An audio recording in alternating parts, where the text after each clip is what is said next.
Welcome to Motorsport and Scale.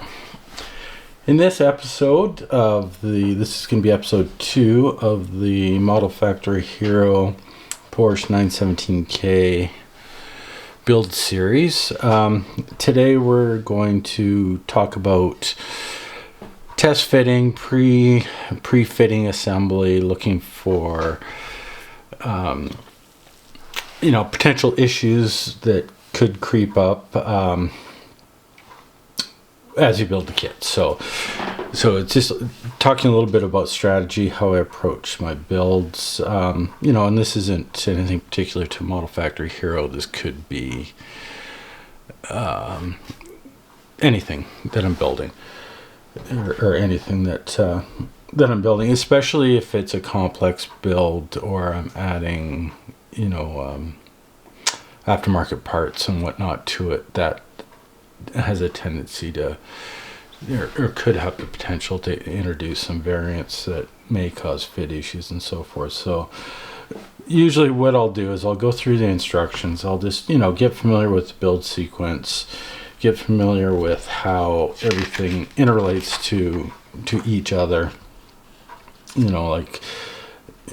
this case, we have an engine assembly that's going to sit inside a subframe or the chassis itself, which is more or less built up around the engine. So, in this case here, I test fitted, I used super glue to glue up the frame, and then I did a bit of a sub-assembly or pre-assembly on the engine and test fit it within there, which did identify some problems, one that I haven't completely solved yet.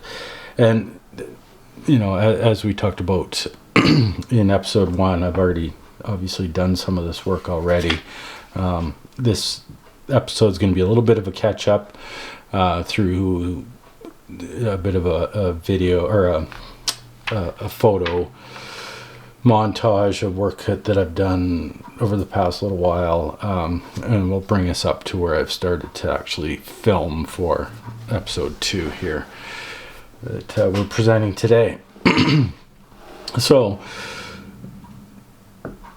to summarize all the issues, I've test fitted all the body parts to this point. I've test fitted the fit of the engine in the subframe. It's obviously you've seen it installed. I've test fitted that to the chassis where it gets bolted on. I think up here in this step, in step 12 is where it actually gets mounted up. And then I haven't done all the test fit of specific small components, so that'll come next as we're building. I think it's not as critical to build the whole thing, but definitely parts that have the highest probability of creating some sort of interference or a cascading problem effect. So the major components are assembled and test fitted. The sub assemblies are test fitted for their relationship to the bigger ones and so forth. So anyways, you'll see that process through the photo montage. Like I say, there's a bit of an issue with the engine. I think I spoke about that in the last episode. I just need to deal with what we got in that case and center the engine. One thing to be known here, like the biggest issue with the engine right now is its location in relation to where the clamshell would close down on it. Well, I'm not going to install the clamshell closed down, so that's really a non-issue at this point. It's just a matter of getting it fitted to look the best at this point. So anyways, as you'll see moving forward here, we'll get all the body fit. We'll identify any things that need correcting, which there are quite a few on this kit. Unfortunately, it's not the best in terms of fit. It's not the best in terms of quality of the molding either. I think this kit's been reissued quite a few times over the years, and the molds are certainly showing their age in a negative effect. It's a little bit disappointing, to be honest, on this one, but it's still, I think, the the project's going to turn into the sum of the total, or the total of the sum of the total. You know what I mean? You know, some of the parts aren't the greatest, but they'll disappear, you know, once the whole thing is done. Like, you look at that engine assembly, and as an assembly, it looks fantastic, you know, and I think I painted up quite well, and it presents really good. But if you look at it closely, you'll see some places where the castings are quite disappointing. So, but you don't see that, you know, when you get the big picture, you don't see that. You just see the overall effects. So it'll be fine. But one of the big issues, and this is what actually prompted me to start filming my builds, is the fit of the doors on this kit. It's a bit of a known issue. The doors don't fit the body openings very well, and I'm being flattering when I'm saying they don't fit very well. They don't fit at all. So some pretty drastic measures need to be taken to make them actually fit. And I'm just talking about fit the opening, not fit and function. That's yet to come. I haven't actually got to that point yet. We'll figure that one out together. But they're horrible. So we'll get to that. I'll show a little bit of it at the end of this episode. You'll see the challenges faced there. You'll see it through some of the picture montages, and I talk about it a little bit at the end, and I show you some of the work that I've been doing, that I have done to correct that issue.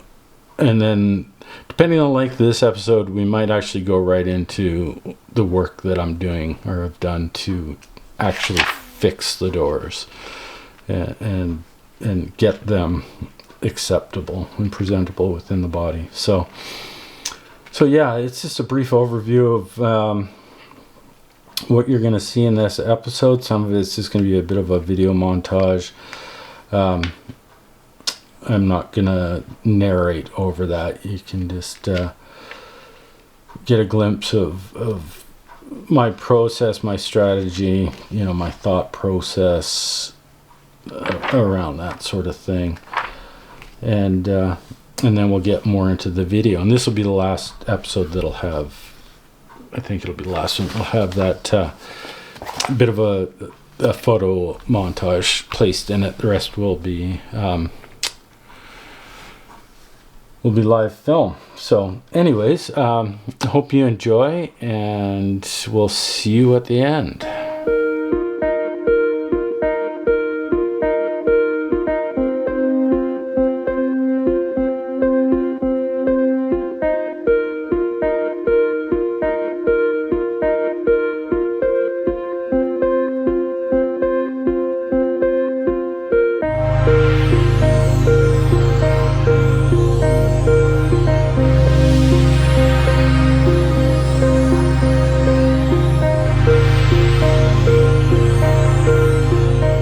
Before I get too carried away cutting up these doors, I thought I'd show you guys what I am working with. So, doors just taped in place, sitting fairly good down here, little proud. Then we get to the top, and as you can see, the door is completely warped. Does not fit. The angle of the hinge is incorrect as well. You can see here right in the corner, and the transition up, the door is considerably out of shape. You need to reprofile this bend in order to get it to fit in there properly. Even though I do realize it's sticking out here, it's still is protruding more here than it is over here. So lots of work. I'm not the first one to encounter this problem. The solution that was come up with is not my own. It's been pioneered by a few others that are dealing with this same kit currently. Here's the solution. Cut the door in half. This way it allows you to fit the lower part of the door to the profile of the body, and the upper part to the profile of of the body separately, and then I'll come back and I will low temperature solder them back together, and we'll have one piece doors again. So I'm not going to cut this on camera because it shakes the crap out of my table when I'm doing it. My camera's mounted to my table, so that would not be very pleasant viewing. So I will be back shortly to show you my progress on this. Stay tuned.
right, that's the doors cut, and as you saw, I've got the pieces fitted in the body, and they all fit quite well now. They still need a little bit of work to get the shut lines closed up properly. I'll do that after I solder the two pieces of doors back together, so that I can work the entire body lines all at once. But you can see here the gap that is created. That's what's left after it's cut. Everything's been shaped. It all fits in fairly well. It's not perfect at this point, but that's okay. I hope. Same with this side. A little bit bigger gap here. I don't know how you could do this without cutting the door. I'm sure it would be possible, but I'm pretty sure that I'm pretty sure that you can't do it without cutting the doors. I think that there was a lot of shrinkage on the metal, especially in this part here. That's actually where it's probably the heaviest, the thickest casting, so it probably shrunk the most in that one area.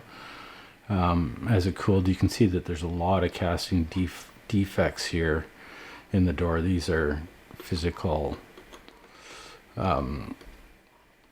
raised areas. They're not cracks, it's actually raised up. So I think the door is completely shrunk. There was cooled too fast. The molds probably have shrunk a bit as well over time. Regardless, we are where we are. We have what we have, and we're dealing with it. So next step is I will take this over to the soldering station and attempt to solder these up. It's not going to be the easiest. I'm going to have to start soldering it with it held in place on the body, so that becomes a little bit tricky. Soldering next to the resin. Don't want to damage the resin, obviously. Resin's fairly resilient to heat. It does soften, as we all know, with the heat, but with everything held in place, I'm hoping that I can do it in place here and at least get them tacked good enough that I can take them off and then hold them securely and finish soldering from the inside. So that's the plan. Next you'll see is, well, I might show some footage of me soldering. I'm not sure. I don't do it right here at where I'm sitting right now, where the camera's set up. I do it over. Actually, I do it in my paint booth because works just as fine as a fume extractor. Fumes from soldering are not good for you, so it's always good to have some forced ventilation for removal of those types of fumes. But anyways, I'll try to grab some footage of that, and if I do, that's what you're going to see next. If I can't get any footage, you'll see the finished result, and we'll go from there.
Alright, hopefully that all shows up. I got one side soldered up. What I did there was I used a couple little scraps to fill in the gap, and then obviously just float solder in to bond everything together. It's a little rough, but it's obvious that this needs to be sanded, worked a little bit more. If I look from the inside, I can see that I got good penetration. Looking at it same way I'd look at a weld. You know, I want to see on the inside, especially when you're filling a gap, you want to see the weld coming all the way through to the back side. Same thing with solder. So switching over to the other side, I got some little scraps here of this is white metal, not solder, that I'm filling the gap with as much as I can. It's kind of difficult to cut pieces of white metal this thin, so you know, they're not perfect. You know, in some ways it's just creating a bit of a V filler, which is fine. It's just so that the entire joint isn't reliant on filling it with the low temp solder, which quite honestly is probably as strong as the base material, so it's not really that big of a deal to fill a big gap. It just makes it a lot easier to flow the joint if you don't have a massive gap, that's all. So even if this is sticking up proud of the surface, I've got to file this down anyways. So I'm not too concerned about that. So I'm just cutting little pieces of white metal. Doesn't have to be continuous. Just as long as it fills the joint and that they will stay there. That's kind of the main thing.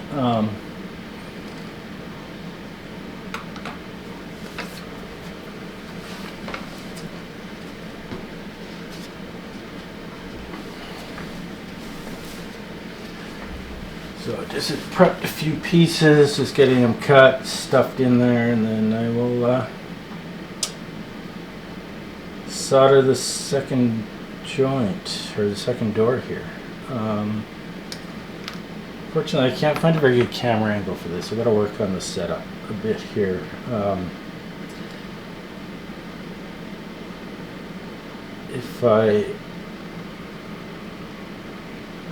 To get the camera in a position that it's actually looking at the subject with hopefully not me getting in the way, I need it fairly close on the tripod, but I'm at the very nearest distance on the autofocus for it to be able to focus. So if I move the camera any closer and sort of the top down, I won't be able to get a focus with this lens that I have here. And if I use one of my other lenses, I need to be way closer.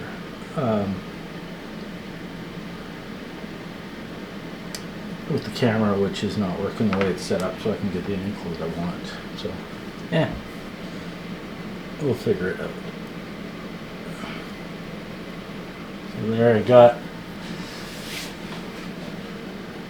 all my little pieces of scraps of white metal in there.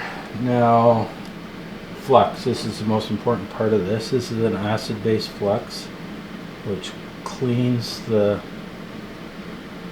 metal. You want to have,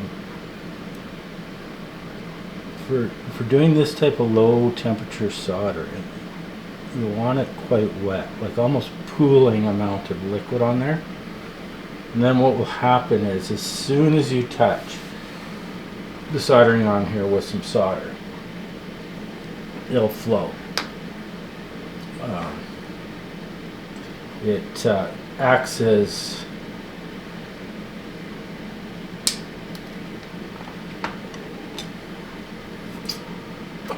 as a flux, but not in the traditional sense. It acts as a flux for the heat.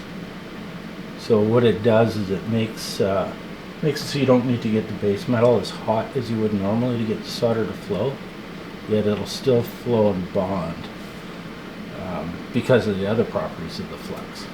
I'm just putting a couple of chunks of solder there just to where there were some gaps, so it'll flow through easier.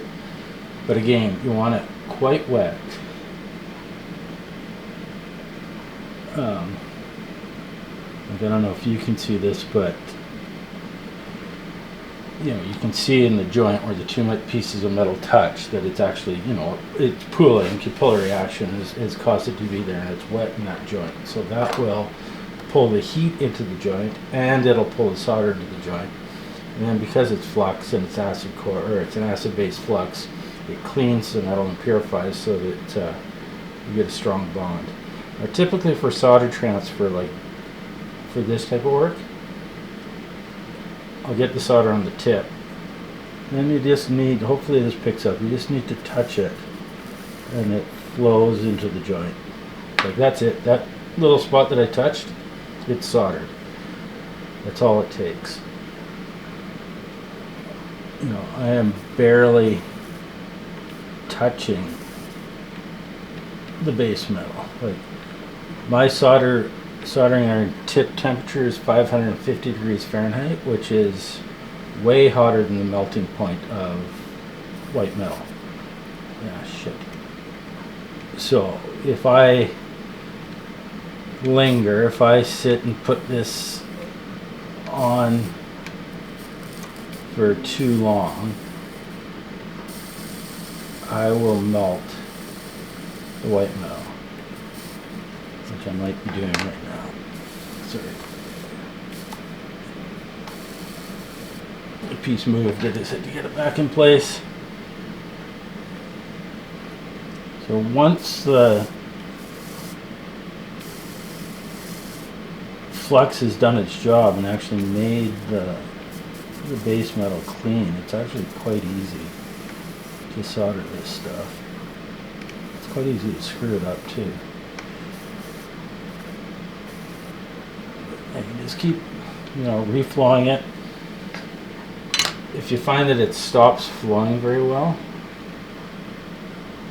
just put some more flux on.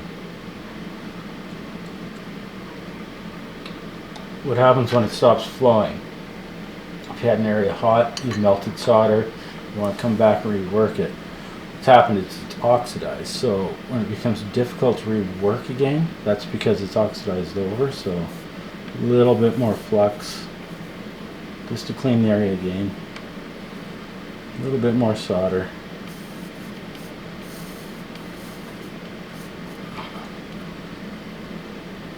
Flow it into the joint as you go.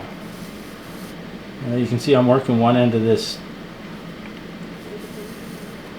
joint. You probably can't see that, but I'm working one end of the joint. You know, and it's not melting the other end of the joint because I'm not on the material for that long. I'm not putting a ton of heat into the joint itself, just enough that it flows, that it bonds to the base metal. And go back over it, fill it in a bit more if I feel, you know, like obviously I want to have this joint more or less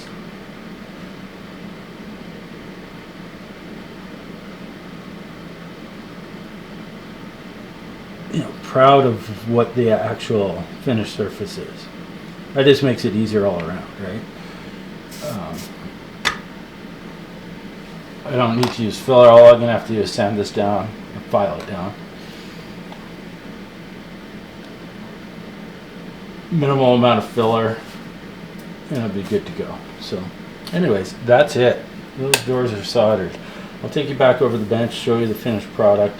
It's a little rough looking, but like I said, you got to solder or file this down anyways.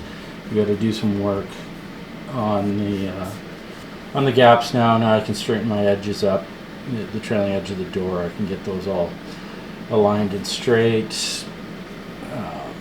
Finish working the gaps. See, like, this isn't very hot at this point. This is a lot of material here. This is a massive heat sink, so it's going to cool off really fast.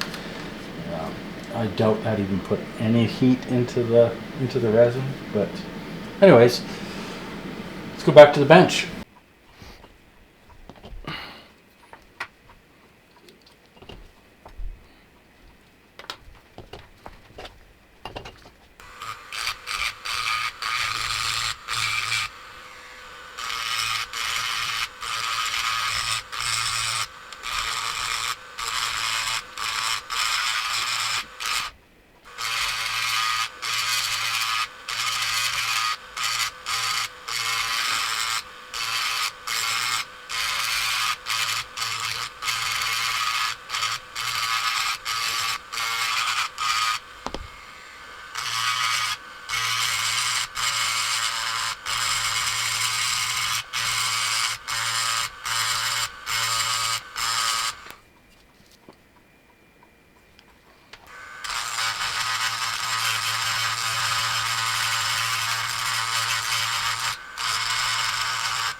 Okay, after getting the doors, the joints all cleaned up on the doors, I've come back to getting them fitted to the body, so I've done that. They're all fitted now. What I did from here was, after I cleaned up these joints, I worked on cleaning up all the edges of the doors to ensure they fit in the opening properly as best as I can. Some areas are a little tight. I'm going to have to rescribe some of the panel lines, but that'll come later. For now, what I've done here is, as you can see, I've fitted the door in the frame, or in the body. Fits pretty well. There's a couple places where it's a little proud, but the door is sitting all the way down within the recess that's cast into the body. So there's nothing I can do about that at this point. So that is the actual next step to take care of. So the doors are fitted. They're glued in. I have them super glued in. I'll come back later and debond that. But now the next step that I need to do, I've already done on the other door, is essentially bodywork the doors till they are flush with the other body panels. So here on this side, we'll have a look. This one's done. These are all quite flush. There's a couple areas I still got to do a little bit of work on, but for the most part, it's they're all fitted. The shapes have been, have been filed and sanded to match that of the body. Through the process of everything we've done up to this point, especially these curves have not been all that great, but a little bit of work with the file, a little bit of work with some 220 grit sanding sticks that are quite rigid. That's key here, is using material or tools that are rigid. You don't want anything flexible at this point, because you'll introduce variance into the surface and you won't get good even matching your panel lines. So this door's all been done. This one I'm going to move on to now and get it all sanded out. It's a messy process. That's drawback of white metal. This stuff is horrible in terms of the mess it creates. It's got a high lead content, so you need to take precautions against that. Obviously lead is toxic. So do whatever you feel is necessary to protect yourself from that. I try to wear gloves. Sometimes I don't, but I wash my hands. Try not to, obviously don't eat or drink anything while you get this crap on your hands, because you don't want to be ingesting lead. It's a cumulative effect. The more you're exposed to, the sicker you get. Anyways, yeah, a few of the tools I've been using. Where are we? These Infinity, I think these are the Zebra sticks. I can't remember. But they're fairly rigid. They are a little bit pliable, but they're rigid enough to, as long as you're not applying a ton of pressure on them, that you're not going to introduce too much variance into the surface. So these are good. I find the 220, I don't have anything coarser than the 220. So this is what I've been using for sort of my stage 2. Stage 1 is just good old file. All right. This is as far as files go, it's fairly fine. This is not a modeling specific file. So as compared to a fine file for modeling, it's probably coarse. For metal work, real metal work, this would be considered a fine tooth file. You can see that it loads a bit, which is unfortunate. I should probably clean this before I carry on, but soft metals, that's what they do. They'll load a file. Same with your sandpaper, so it's a bit problematic. So those are the two primary tools I've been using. I also got some flexible, these are the God Hand sponge sanders. This is the 120 grit. I find that when you're doing very light, this is to get into these fine recesses. Something a little coarser, because you're not applying any pressure. You don't want to be forcing this into areas, because again, it will start not taking off material evenly across the surface. You can end up with waves, so you don't want that. The thicker sponge ones, there we go, focus, tend to be a little stiffer, so they're good for working, if I just wanted to take a lot of material off, let's say a leading edge, on these curved areas. I'd use something like this just for high material usage. I come back still with something that's rigid to ensure that the surface is flat, and knock off any high spots, that's for sure. The next step after I have all this done will be to come in and scribe all the panel lines to make them even. And then once that's done, then I will start applying body filler, and we'll talk about that when we get to that stage. But this is a multi-stage process to get the body clean and smooth. It seems like a lot of work, and it is. But in all honesty, probably the working time getting the doors cut, soldered, and reshaped was probably about 20 minutes a door, all done. Getting them fitted to the body was probably another 20 minutes of work. And then getting this door sanded itself was, I've probably spent about 20 minutes on this door so far. It does need a little bit more, but not much. So it's a lot of work. It makes a mess, but in the end, it'll give a fairly decent result, I'm hoping. So anyways, I'll film a bit of me working on this, but not too much because it's quite monotonous and boring in my opinion. So anyways, I'll zoom back out a bit so that hopefully I'm holding the thing in frame at all times, and capture a bit of the work in progress, and throw some music over that, and we'll check back in once I get that all done. I've also, as you see, got the nose done.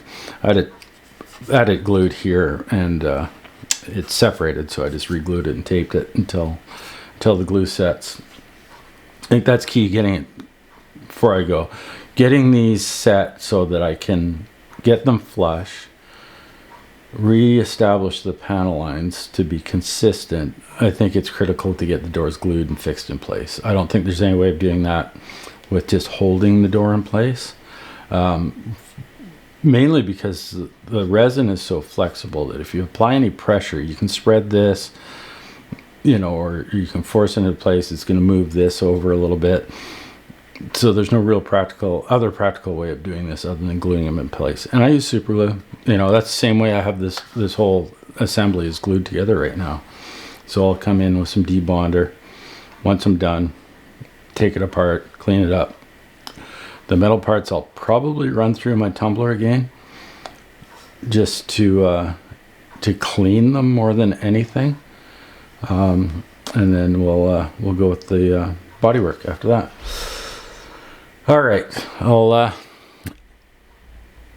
let you watch a bit of me fixing the door, working the body lines, and we'll go from there. All right, just going to close off this part of the video, or for this episode. So just one last thing to do here. We've got the body pretty much in a state that I'm happy with to sort of carry on. I know that everything's fitting well.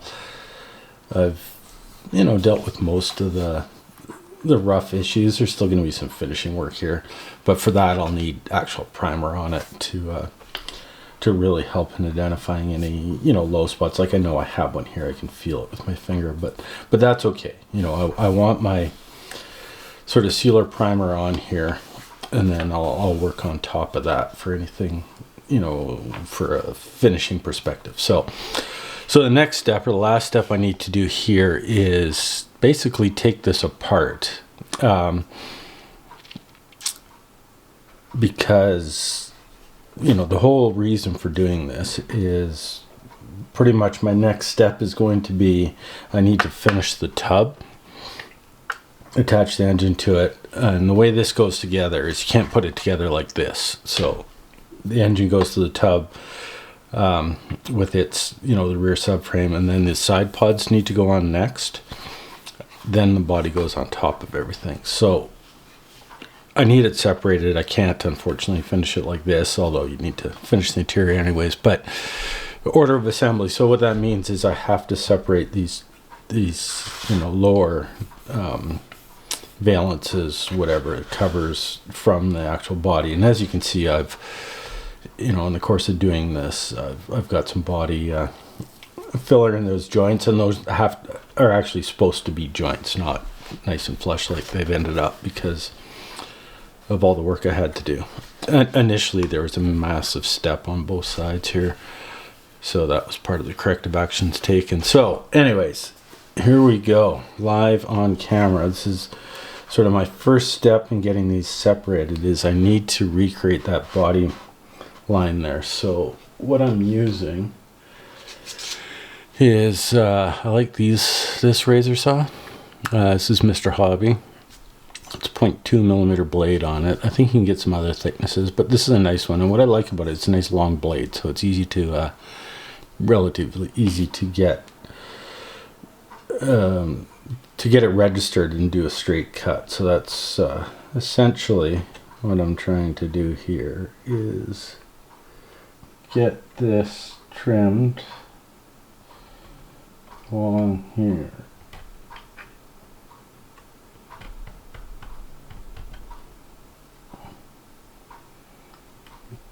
So that it's going to be, not to be perfect, because I'm going to actually make this joint radiused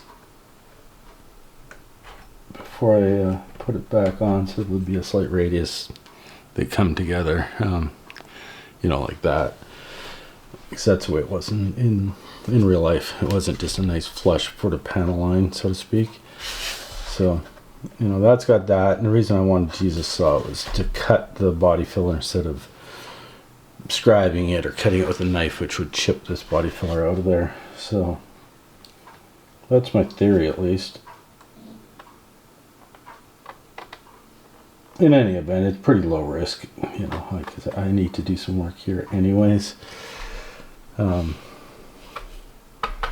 Once I get these separated, so if I screw anything up, not that big of a deal. I also have these joints are super glued, so this will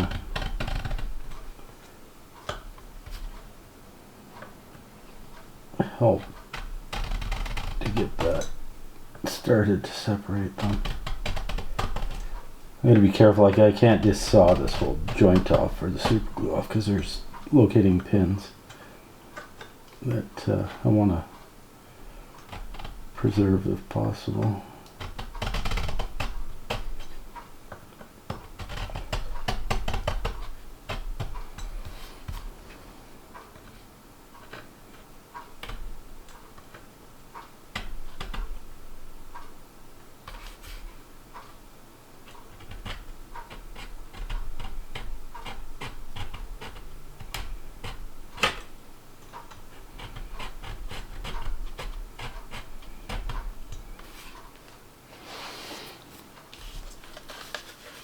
It should be those ones done. And you can see what we've done here.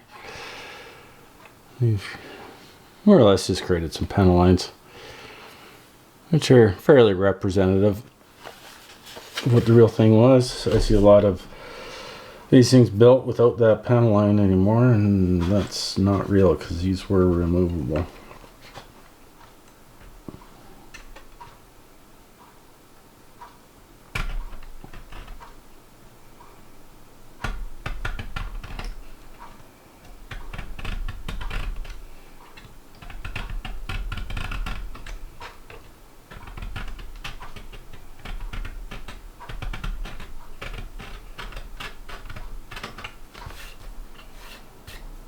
Trying not to scratch anything else. Trying to get them straight.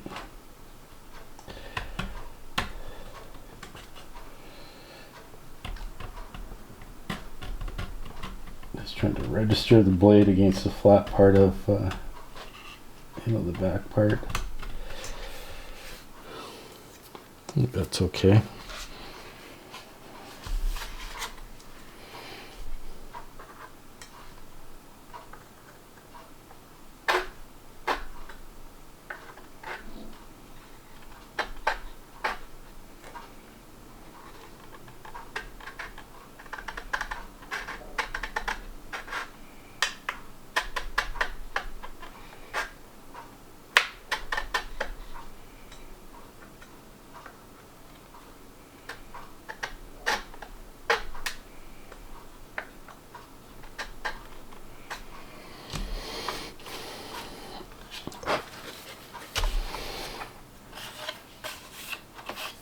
All right, I think that's it for that.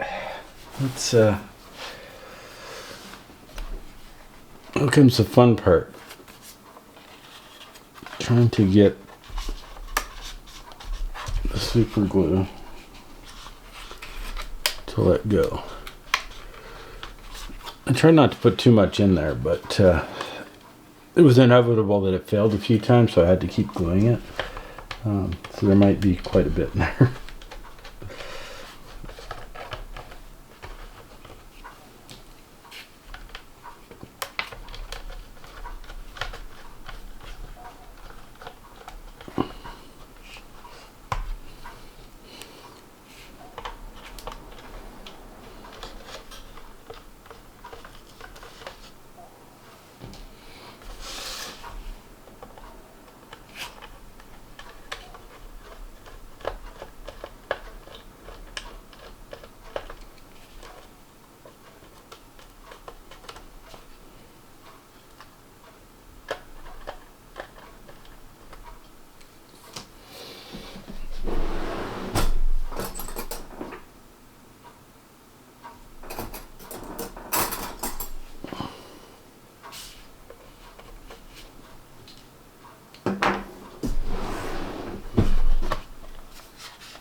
Yeah, I'll just probably throw a little debonder in there. Debonder.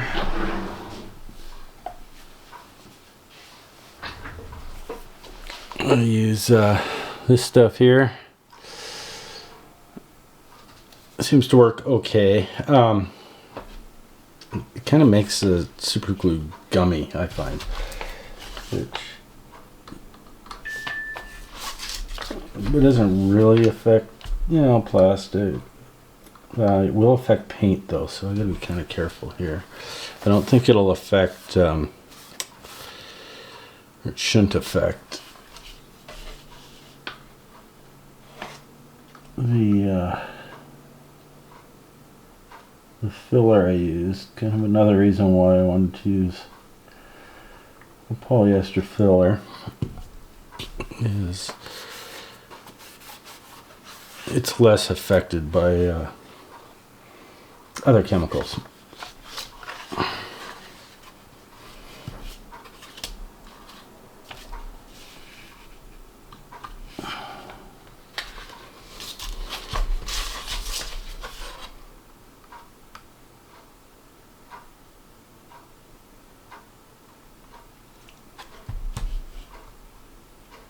Because I don't want to unglue the doors right now.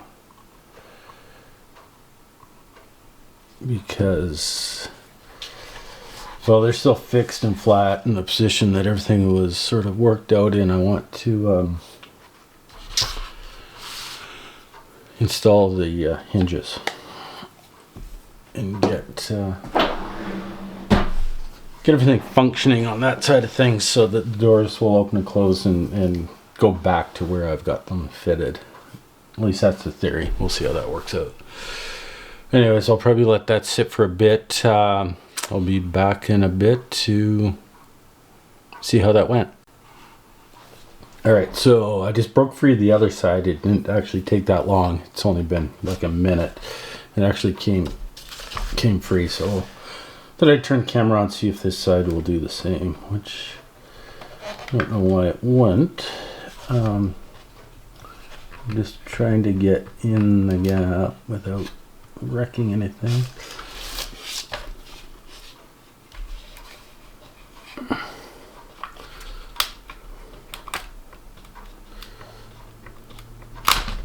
There we go. So that just came apart. I'll just have to clean up, the residual of the glue, and yeah, we got our parts. See, this door did come loose a bit, so the other thing I'm going to have to do once I get these doors out of here is make something to hold,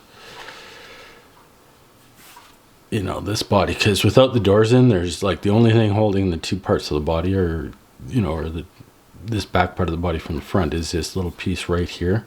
And it's super fragile. So I want to make a little jig that sort of holds everything for when I'm painting it and working on it. Because I'll need to do some more sanding and whatnot. So anyways, that's that. Now I got this free again